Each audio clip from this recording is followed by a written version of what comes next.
What's up, guys? So I have a 2011 Honda Pilot here. I'm doing the rear brakes, the pads and rotors. I already did the driver's side rear. I'm going to be doing the passenger side rear now, and I wanted to take you along the process that I do of doing a complete brake job. This is the rear brakes, so we will be adjusting the parking brakes as well, but it would be the same exact thing for the front brakes as well. So the pads, the rotors, preparation, all that stuff. So I'm going to make this a pretty in-depth video. That's what I want it to be. I want it to be every step of the way. I want you guys to really see how I do things, and yeah, just going to be, a ton of brake videos out there, but I want this one to be like really in-depth and really go into detail on every little step. So let's start off by taking off the wheel. All right, so obviously you want to get the car up on jack stands. If you don't know how to do that correctly, you should, watch a video. There's plenty of videos out there, but basically you want to have the car up on a jack stand. I have a jack there and a jack stand. The jack stand supporting the car. The jack's just kind of there chilling. I have everything blocked off. The car's in gear. This car is totally safe. I am on a little bit of an incline here, but it's fine. But you want to make sure that you're safe when you're working on a car. So make sure you know how to lift up a car and secure it properly. So we're going to take off the wheel here. These just take 22 millimeter socket. Has a little wheel lock key here. If you don't have impact tools, you can crack them loose on the ground. You could also raise the car up, and since we're doing the rear wheels, you can just put the e-brake on and then break it loose. Manually, it doesn't matter, but I have a I have an impact gun, so we're just gonna crack all these loose.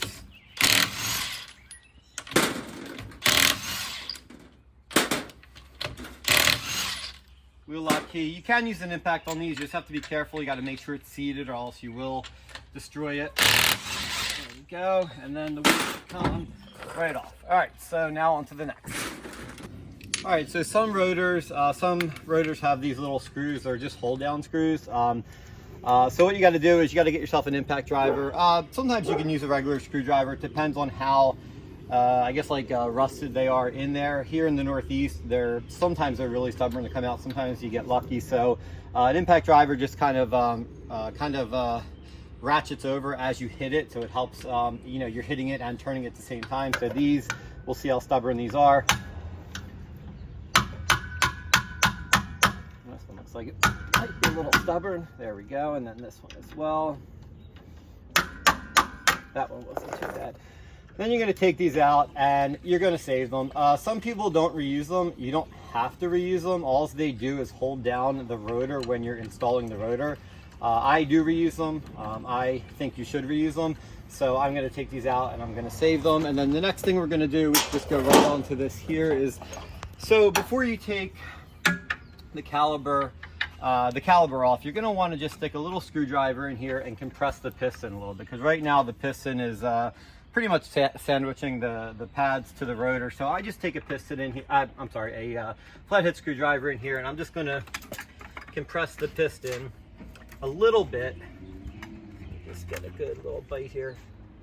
And that's all you need to do right there. I actually compressed it a lot there.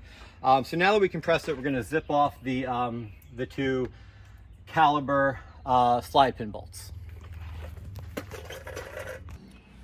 Okay, so first thing we're going to do is we're going to take out the caliber slide pin bolts. These are 12 millimeter on your application. If you're not doing a Honda Pilot, they could be a different size, but right here I'm going to use the electric ratchet. It just makes it a little bit easier.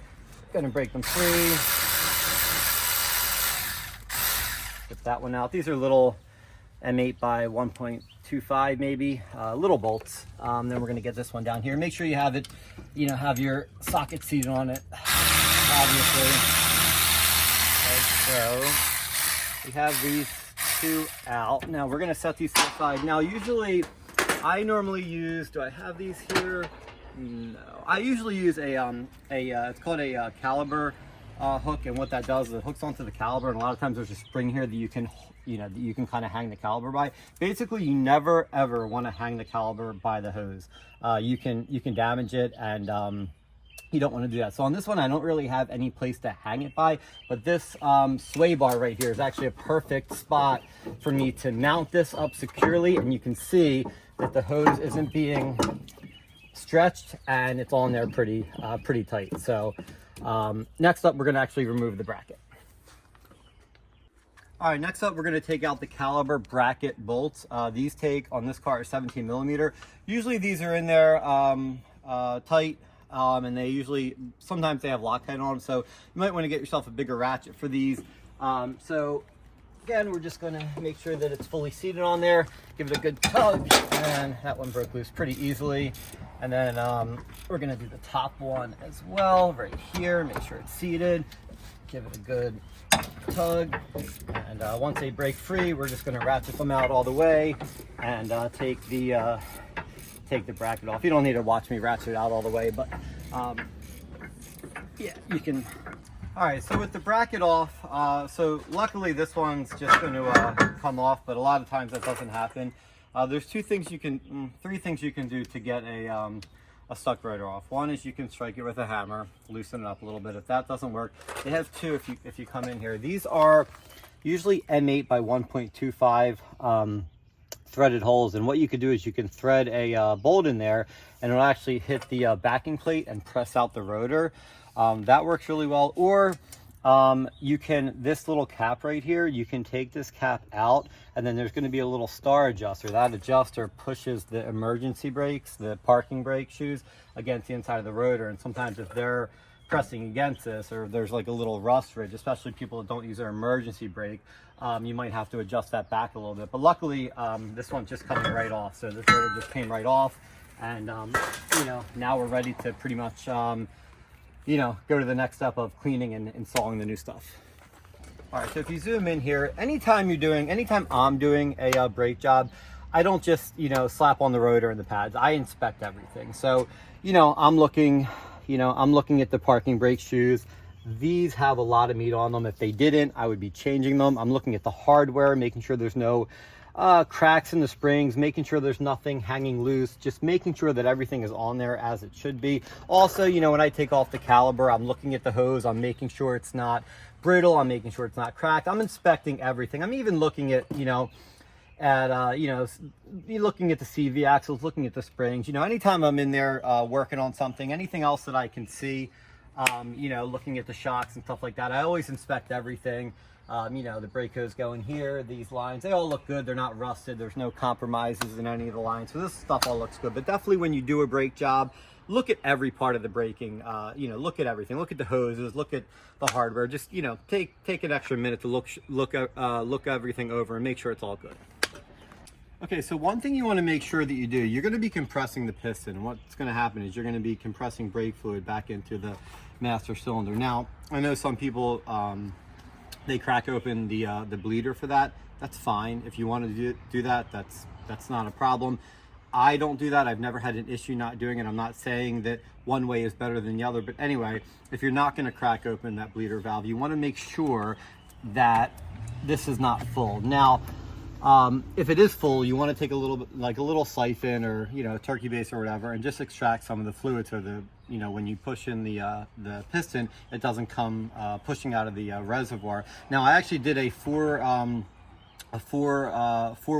brake bleed on this car about a month ago, and then I filled it up when I was done. So usually if you do a brake job and then you don't you don't touch the master cylinder until the next brake job, it's not going to be, the only time it's going to be full is if somebody fills it like in between a brake job, which I did do because we did a four-wheel. That's when I saw that the rear brakes needed to be done. We scheduled it for like a month from then, but I did bleed all the brakes and filled this up. So I already took a siphon and siphoned, siphoned some of this out, but you want to make sure that this isn't full and that it has room for when you compress the caliber for the fluid to come up.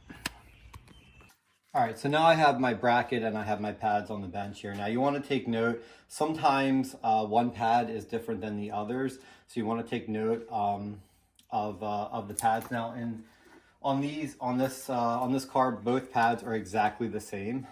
So we can, now the only thing that we need to note here is that the, so this is a, I'll take this out, but this is a wear indicator right here. And what this does is once the pad gets really, really low, it'll hit this little metal piece and it'll start to squeal, indicating that, hey, you only have, you know, 2 millimeters left. It's time to change your brakes. So what we're going to do is we're going to make sure that we have a new hardware kit. We're going to make sure that we mount this squealer. It really doesn't matter which pad you mount it to, but we're going to do it the same way it came off. So we're going to make sure that we take note that the squealer, you could see the piston mark right here, that the squealer is going to be on top. It's going to be on the inside pad, and it's going to be on top here when we mount the new stuff. Okay, so when you do brakes, you should always get a new hardware kit. If you live somewhere where, like in a warm climate where you don't get any rust, and you can probably get away with just spraying a little bit of brake clean and wire brushing the old hardware. But we live here in the Rust Belt. We live here in Philadelphia, and as you can see, everything is really rusty. So we're not going to be reusing this hardware. We're going to be disregarding it. The next thing is going to be to take out the caliper slide pins.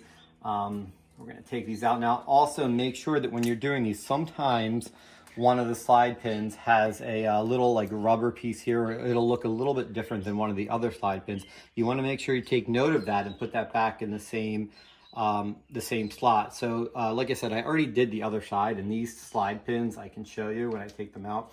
These are identical. There's no difference between the two. So I can just take these out, lay these here. And now what we're gonna do, now that we have the hardware removed, is we're gonna take a lot of time and we're gonna prepare this bracket for the new hardware. And we're gonna get it really, really cleaned up, because the most important part of a brake job is getting everything cleaned up and getting it ready for the new components. I can't stress that enough, and you're gonna see that I spend quite a bit of time getting this. Again, you could see this is a pretty rough caliber. I mean, when I do brakes here in the Northeast, this is pretty typical. We're not just gonna go and buy new calibers every time we need to buy new brackets and stuff like that every time we need to do a brake job, but we are gonna spend a good amount of time. We're gonna clean this up. The best way to clean these up is using a sandblast cabinet. I don't have that, but the way I'm gonna do it is pretty much just as good. So we're gonna see that in a second. All right, so what we're going to want to do is we have to spend a good amount of time cleaning this up. As you can see, it's pretty rusty. Now, what a lot of people do is they'll take a wire brush and they'll scrub it like that. That doesn't do anything. All that does is polish the rust, basically.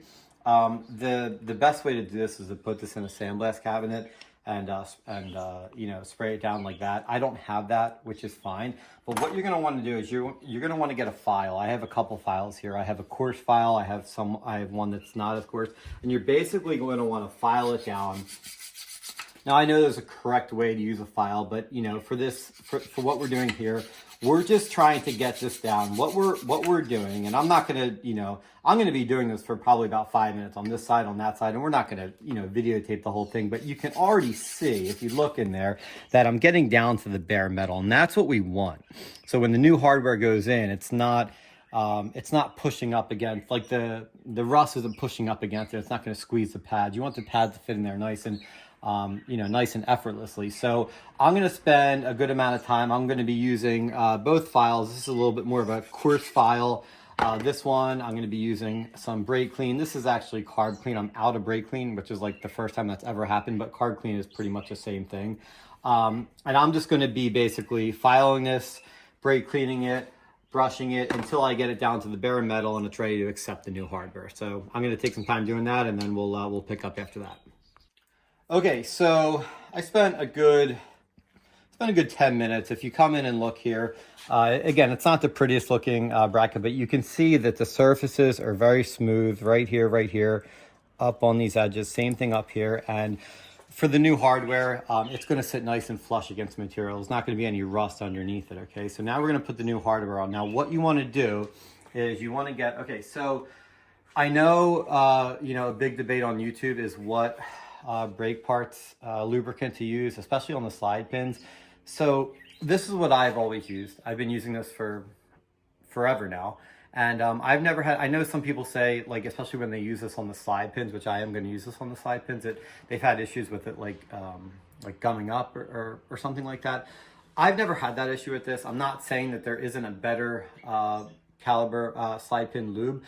Use whatever lube you want. I mean, obviously you want to clean off the slide pins, you want to lube up your bracket. Use whatever lube you want. This is what I use, so I don't want this video to be a debate on what lube is better. This is what I use.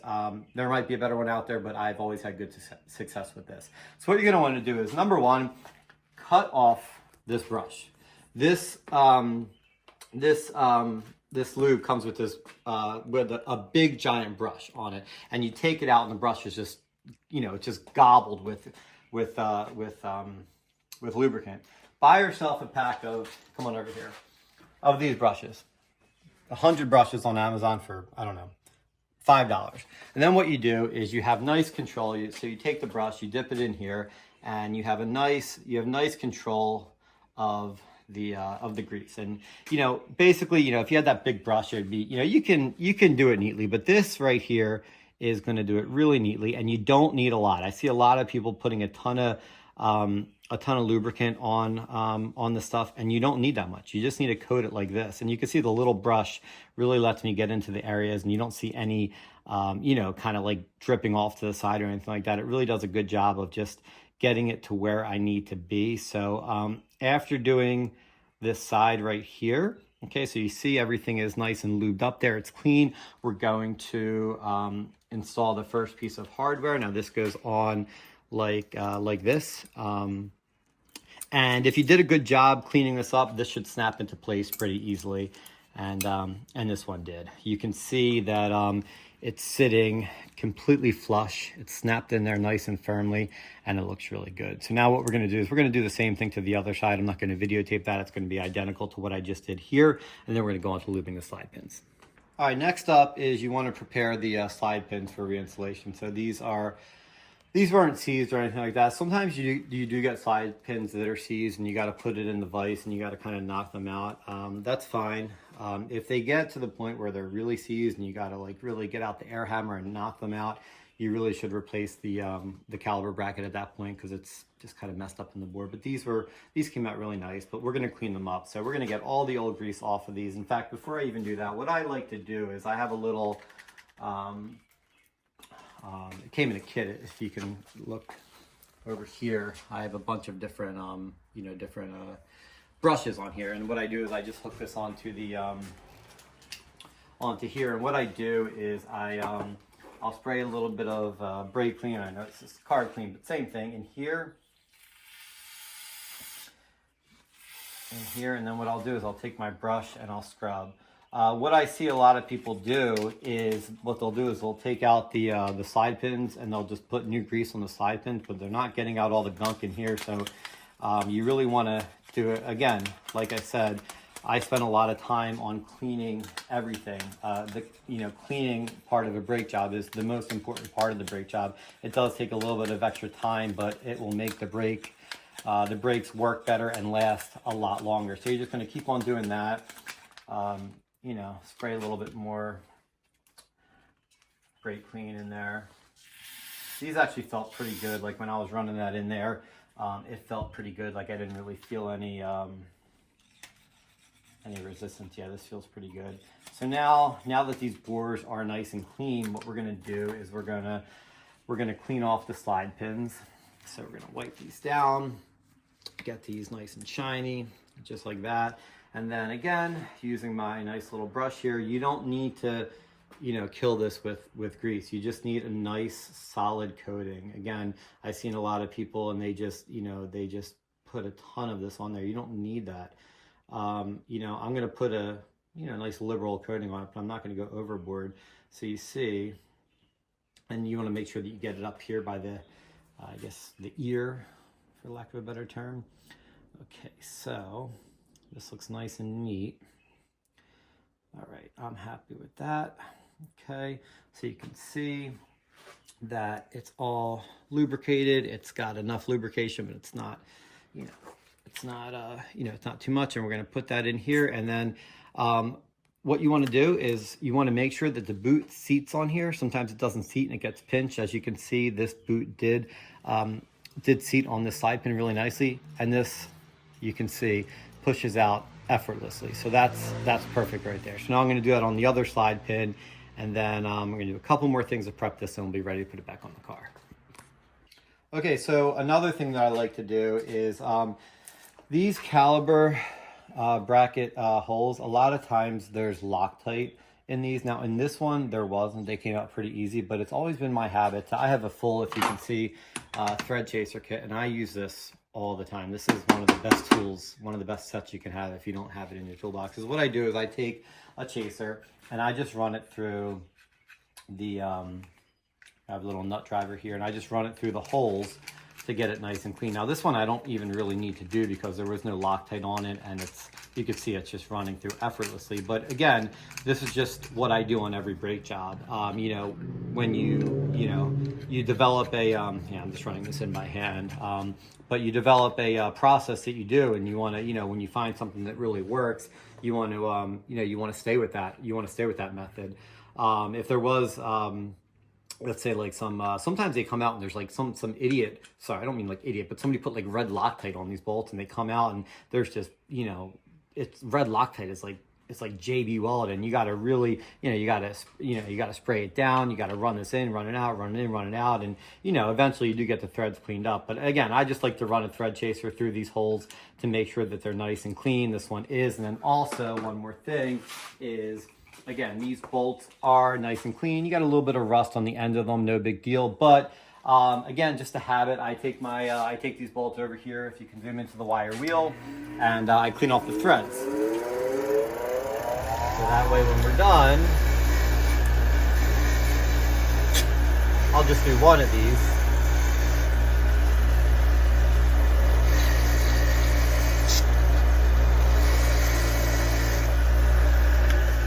So you can see the threads are really nice on this. So between cleaning out the threads in here and these, it's going to go in really nicely, and you're going to be able to torque it down, and it's going to, you can see it's just threading in there really nicely. So I'm going to do it on the other bolt, and then I think we're going to be ready to go back to the car. One thing that I like to do when I'm working on customers' cars, I mean, when I'm working on any car in general, if it's my own car, maybe not, but is I like to use a torque wrench on pretty much everything. I like to, I like to follow manufacturer, service data for everything. Now, here's the thing. I try to use a torque wrench as much as I can, but sometimes you have to use your own judgment. And what I mean by that is, so I have a subscription to All Data, and they tell you to tighten these caliber bracket bolts to 65 foot-pounds. And then the service manual says 85 foot-pounds. And then other people, I just did kind of a Google search. I don't really like to go to Google for referencing things, but when I get conflicting information, sometimes I do. There's like, I don't really know what the correct torque value on this caliber bracket bolt is, but I do know that I've done hundreds of brake jobs, and this is an M12 by 1.5 bolt, something like that, and the torque value on this is probably going to be about 80 to 90 foot-pounds. So again, I don't really trust sometimes you get wrong information from, use All Data. Sometimes it doesn't give you 95% of the time it gives you good information, but sometimes it's wrong. I've had a lot of instances where it just doesn't make sense, and I haven't done it. So again, my policy is always to torque everything down to spec. You don't have to use a torque wrench. If you want to use your impact gun, if you want to, however you want to do it, it's up to you. I generally like to use a torque wrench because it's just my preferred way. But for this, you're going to see when I go over to the car, for the caliber bracket bolts and the caliber slide pin bolts, I'm going to use my own judgment and kind of snug them down to how I feel is good. Again, I've done a lot of brake jobs, and I have a really good idea of how tight things could be. But if you are a novice and you haven't done a brake job before, you definitely want to get yourself a torque wrench and try to use a torque wrench. It doesn't have to be a fancy torque wrench like this. It could be a $20 torque wrench from Harbor Freight. Honestly, it's probably just as good as this one.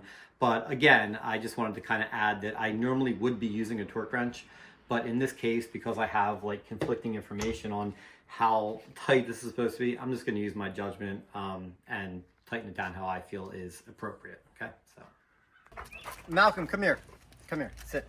So this is my assistant right here. This is my apprentice. This is Malcolm. Malcolm's 9.5. He helps me out when I'm here at the shop by myself. This is my side hustle. I don't own a professional shop, but I treat this place as a professional shop. But this is my buddy Malcolm. Malcolm, come here. And this is my assistant. So anytime I need help, Malcolm's always here to help me. So I just figured Malcolm, get over here. Hey, come here, sit. That I would introduce you guys to Malcolm. He is the best dog mechanic there is out there. Okay, so this is a very, very important part of the job. Like I've been saying the whole video, cleanliness, preparing everything is important, especially here in the Northeast where we get a lot of rust. So this hub surface right here is actually already pretty good. But what I like to do, again, while I'm in here is, there's a lot of brake dust in here. So what I like to do is I like to spray some brake cleaner in here. You should be wearing a mask and eye protection. I never wear eye protection or a mask. I should. I don't know why I don't. But anyway, I'm going to spray a little bit of brake clean in here. Just clean everything up a little bit. You know, you're already in here. You might as well. I usually get my air wand. Again, I should be wearing safety goggles, but...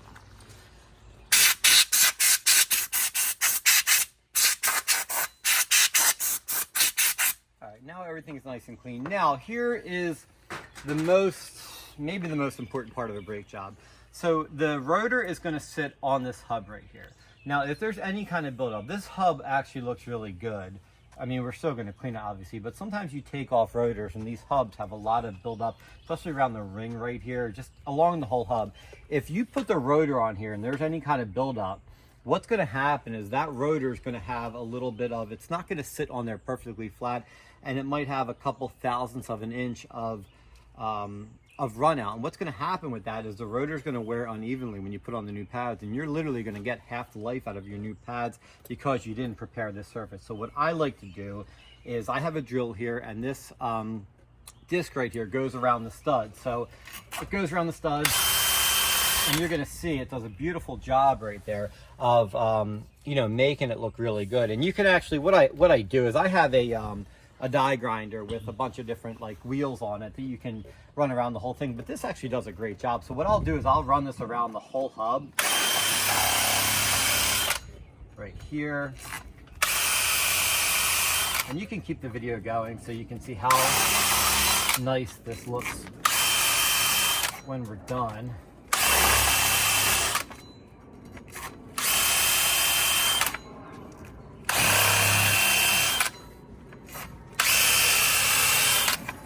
And you can see this hub. I mean, putting my my finger on it, it is completely smooth. It is 100% smooth. And then what I do is I also take a brush now and I go around this as well. Now, if there was rust buildup on here, I might take a file or something a little bit more abrasive, but this is not rust actually. This is just a little bit of wear, but I'm still gonna take my brush around it, clean it up. Again, just more preparation, more cleaning. Again, the most important parts of a brake job, and that looks really good. And then what we're going to do is we're going to do two things. We're going to hose it down with some brake clean again.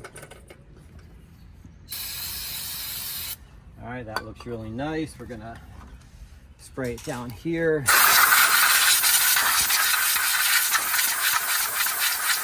And then before I put the new rotor on, I'm going to get a little bit of fluid film. This stuff is great if you live in the Northeast. Anytime you're doing a job and you're putting a new part on a car, this protects the part. This protects from, it's basically like anti-seize, but a little bit, it's kind of like, it basically acts like an anti-seize, but I like this better than anti-seize. Anti-seize kind of gets everywhere. I'm not a big fan of it. But what I do is, you have to be careful when you're spraying this. You don't want to get any of this on the brake shoes, but I'll spray it around the hub area like this. And what that's going to do is, all right, so that's actually perfect, is when I put the new rotor on, the next time the rotor has to come off, it's not going to be rusted onto the hub at all. It's just going to come right off. This is going to protect, it's like kind of like a lubricant. It's going to prevent rust from building up between the rotor and the hub surface. So really good that you put some kind of, again, you can use anti-seize, you can use fluid film, you can use whatever you want, but really important that you do this part of the job. Okay, so here we have the new rotor. The rotor comes in this bag. We took it out. Obviously, when you when you get a new part, you get a new rotor, you want to match it up against the old rotor, and you want to make sure it's exactly the same. I already did that. But a lot of these rotors, most rotors, when they're sitting in the bag, they could be sitting on the shelf for 5 years. They add an anti-rust film to the rotor, so they're not going to rust sitting on the shelf. So you want to make sure you get yourself a little bit of brake clean and spray it on the rag, and then wipe down the rotor. That way we're getting any kind of oils that are on the rotor that they put to prevent it from rusting off the rotor, so when we put it on, it doesn't smoke. If you didn't do this, you would just get some smoke from your from your brakes for the first maybe 10 minutes of driving. Not a huge deal, but you definitely want to clean off your rotor before putting it back on the car. Okay, so now we have everything cleaned. We cleaned the rotor. We're ready to put the new rotor on. Now, you don't have to reuse these screws that came off, the rotor hold down screws, but I always do. So you want to make sure, if you're going to reuse them, which in my opinion you should, you want to make sure that they line up with, you can see one is right there and the other one is right there. So you want to line them up. It looks like this is going to be the correct orientation. Actually, I think I'm off a little bit. It looks like it's going to be, bear with me 1 second. It looks like it's going to be this. So we're going to line this up, place this on there. And I actually did not get it, so give me 1 more second. It's going to go on like this. Okay, and that's perfect. So we have the rotor on there. You could see it sitting nice and flush, and we're going to install the rotor screws next. If you are going to reuse the rotor screws, sometimes when you take off the rotors, they're not going to be there. Whoever did the previous brake job didn't reuse them, and that's fine.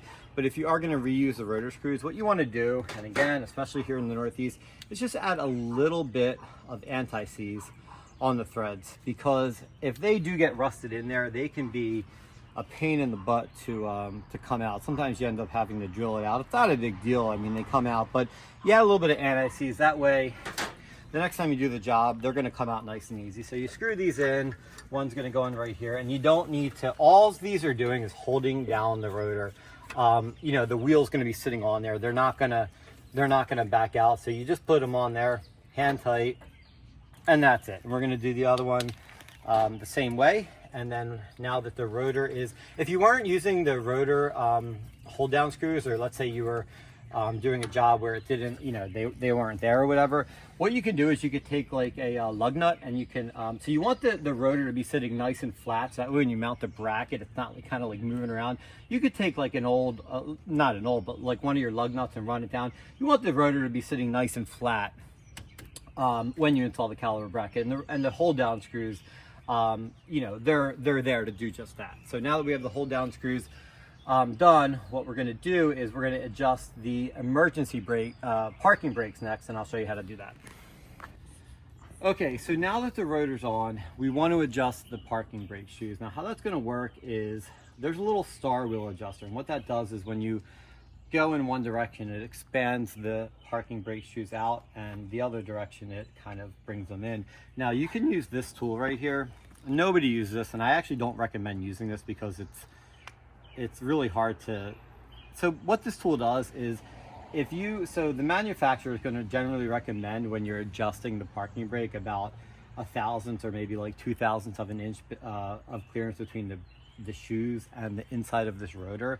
You can use this to take a measurement of the shoes and the inside of the rotor, do your math, and then adjust it. You don't need to do that. You don't ever need to do that. I'm just, again, I want this to be a very thorough video, so I just figured I would kind of show this here. But what I'm going to do here is I'm going to adjust, and you're not going to be able to see what I'm doing here, but I'm going to adjust the star wheel until I can't adjust it anymore. And what that means is, so as I'm adjusting this, okay, you can hear it clicking. Okay, so once I can't adjust it anymore, and again, it's really hard to it's not hard, it's just kind of a pain in the butt to do.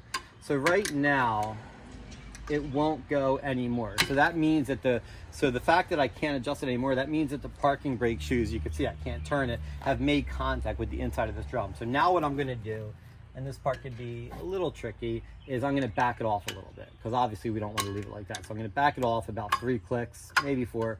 Okay, so now it should turn, and it does, and it turns freely. Now what I'm gonna do is I am going to give it 2 clicks. That should be about making contact. Okay, it is, it's just making contact. So basically, once it just makes contact, you wanna go back about 2 or 3 clicks. So I'm gonna do 3, 2, 3. Now it should spin freely, and it's probably, again, about maybe 1/1000th or 2/1000ths of an inch between the shoes and the rotor. So you know, you can go in the car and test it, and we will. And you should only have to, this car has a foot brake, but you should only have to click it a couple times and it should get pretty stiff if this is adjusted well. So we'll go and actually test that now just to make sure that we did this right, but I'm confident that we did. Okay, so here's the, you have two kinds of parking brakes. You have this one with your foot, and then you have the other one that, you know, the lever that you push up with your hand. So we're gonna know that we did a good job. So right now we can turn the rotor and it's not rubbing, so it's not making contact with the shoes. But here, if you look at my foot, it gets stiff by about the fifth click, which is absolutely perfect. I mean, if we push it in a little bit more, we're gonna have a really good emergency brake, parking brake. So we can tell just by this, again, just by how I adjusted it, makes contact, and you know, that's about as perfect as you can get. So that's how you want to adjust it. You want to basically have it touch, back it off about 3 clicks. That's only going to, you know, back it off maybe 0.02 of an inch, and then you're going to be right at the point where it's not touching, but you know, when you hit your e-brake, you know, it engages nice and firmly. So that's how you want to do that. And you definitely, a lot of people don't use their e-brakes, but you definitely, you want to do, you know, you want to do that, and you want to make sure the e-brake does work perfectly. All right, so now we're going to compress the piston in. This is a caliber piston compressor tool. Some people like to open up the bleeder valve when they do this. That's fine, you can do that. I've always done it. Some manufacturers recommend you do that, most don't. You can do it however you want. Either way, if you want to open up the bleeder valve, that's fine. Here in the Northeast, sometimes when we open up bleeder valves, they break, so it's not the greatest idea to do here in the Northeast. They get really rusted, so I'm not going to open up the bleeder valve, but if you want to, you certainly can. But we're just going to compress the piston in. You want to make sure this compresses in pretty easily, and this one, as you can see, does. If it goes in hard, honestly, like, I've seen a lot of videos where it goes in hard and people you know, they still use that caliber. If it goes in hard, that means that the piston itself, like the bore that the piston sits in, is starting to kind of like rust inside, or just become you know, it's kind of like damaged inside. You want to probably get yourself another caliber at that point. But this went in nice and easy.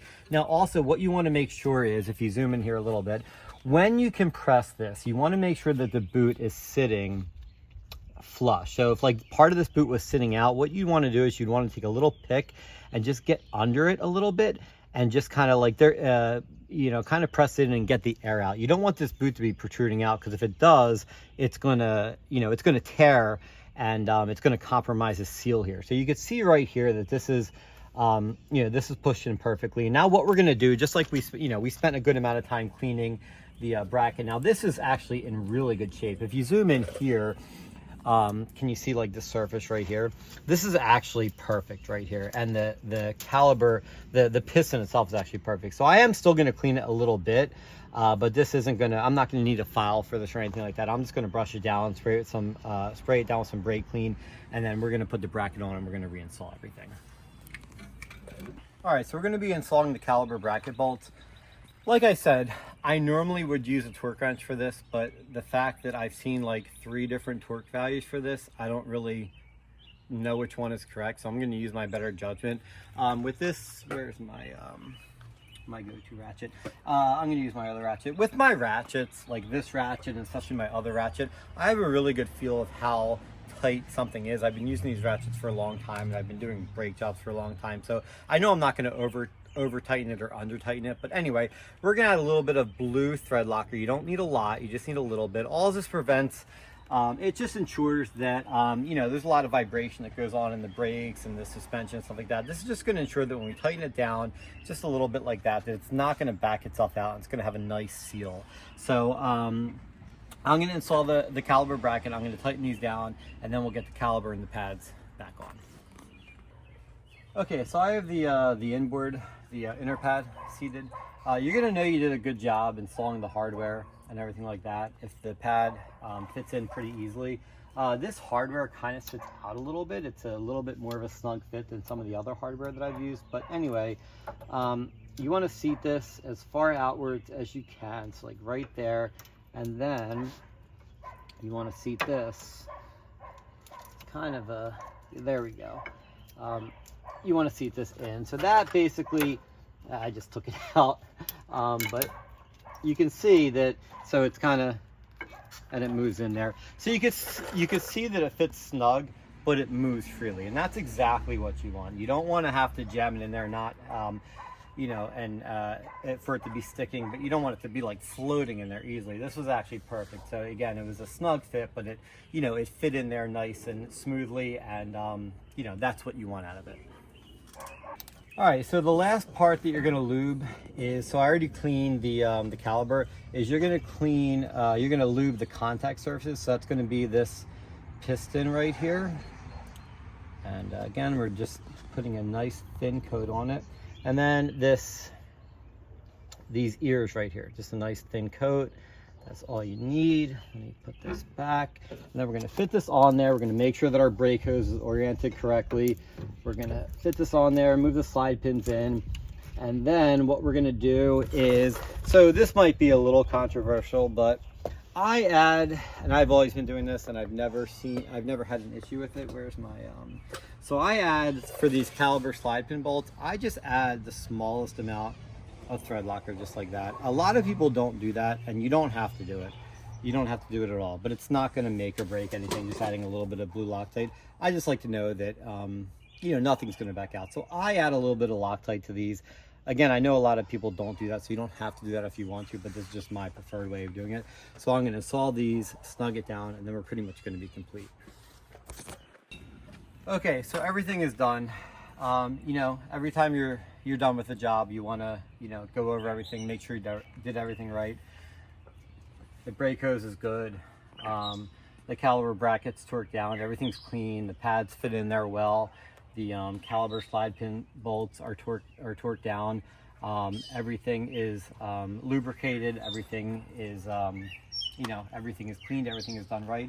So now the only thing left to do is put on the wheel. I'm going to use a torque wrench. The torque value for this is 94 foot-pounds. I'm going to set the torque wrench to 100, torque them down. I always torque lug nuts. You don't have to. You can do whatever you want. You can run them down with an impact, whatever your preferred method is. I like to use my torque wrench, so I'm going to put the wheel back on, torque it down, and then if you follow me over here, you know, you should have a nice firm brake pedal. Come on over here. So right now it's going to be a little spongy because the fluid has to kind of enter the caliper, so a little spongy, and then it's going to get really firm like that. And that feels good. So again, we have a nice firm brake pedal. We have a good emergency brake. We know we did a good job. I'm going to take it out for a test drive. I always take, you know, after doing a brake job or any kind of suspension job, I always take the customer's car out for a test drive, make sure everything feels good. But, you know, this is a job that's definitely complete. And like I said, we're going to put the wheel on, we're going to torque it down, and that's going to be everything. So I hope you enjoyed the video, and see you on the next one. Okay, so I apologize for all the notations in the video. When I went back and I watched it, I realized that I didn't like how I made a little well, I didn't make a mistake on this customer's car. It felt like, so when I backed it off 3 clicks, and I showed that in the video, and then when I made the notation 5 clicks is a little bit better. Generally, you know, getting the shoes to touch and then backing it off about 5 clicks, generally that's good. The keyword is generally. On that car, when I backed it off 3 clicks, it felt pretty good, and I felt pretty confident that that was good. But when I took the car out for a test drive, it was actually rubbing a little bit, so I had to bring it back, and I backed it off 2 more clicks, so total 5 clicks. And then at that point, it actually wasn't holding enough. So one thing I forgot to mention is there's always going to be usually there's going to be some kind of, there's going to be a cable that goes from wherever your parking brake lever is, whether it's, you know, a hand, or, you know, whether it's a, you know, by your center console, or if it's like a foot one. There's usually going to be a nut, and that nut, there's a cable that goes from the lever to the parking brake actuator, and over time that cable can get worn out a little bit, and there's a nut on there that can adjust the tension on that cable. So sometimes even if you adjust this the perfect amount, that cable needs to be adjusted a little bit as well. So basically you have your major tuning here with the star wheel. That's going to get it to pretty much right where it needs to be, and that nut can adjust the cable to take up for a little bit more as well. And in this case I needed to, again, in this case it was about 5 clicks. It was a little bit of adjustment with that nut, and then it was perfectly. But every car is different. You know, some cars, you know, you're going to do 3 clicks, 5 clicks, 7 clicks, whatever. There's no You know, again, 5 clicks is generally about where you want to be, and then maybe a little bit of adjustment with that nut on the cable. But basically, you want to just make sure that it works. You want to make sure it's not rubbing. You want to make sure it's just expanded out enough where it's not rubbing. But when you engage the brake, that after the first 2 or 3 clicks, it makes contact, and by the 5th click, it's really holding. If that's not happening, you're going to have to go back and mess with this a little bit more, or mess with that adjusting up. Basically, the end result should be a parking brake that's not rubbing, that engages by the 4th or 5th click, that holds the car, and it's doing its job correctly. So again, every car is a little bit different. Again, generally it's about 5 clicks, but there's a little bit more to it than that. If you really understand how it works, and you take the car for a test drive, and you verify that it works, then you know that it's done right. But you definitely want to spend the time to do all these things, take the car out for a test drive, and make sure that the parking brake is working exactly how it should. So I just wanted to add that to the video, because I wanted this video to be a very, very in-depth video. The parking brake is something that I feel sometimes is overlooked by a lot of mechanics out there. Like, they just back it off and that's it. I like to take the car for a test drive, make sure it's working perfectly, and I encourage that you guys spend a good amount of time, or just enough time needed to make sure that the parking brake is working exactly how it should. So I just wanted to add that to the video to make the video that much more complete. So thanks again for watching.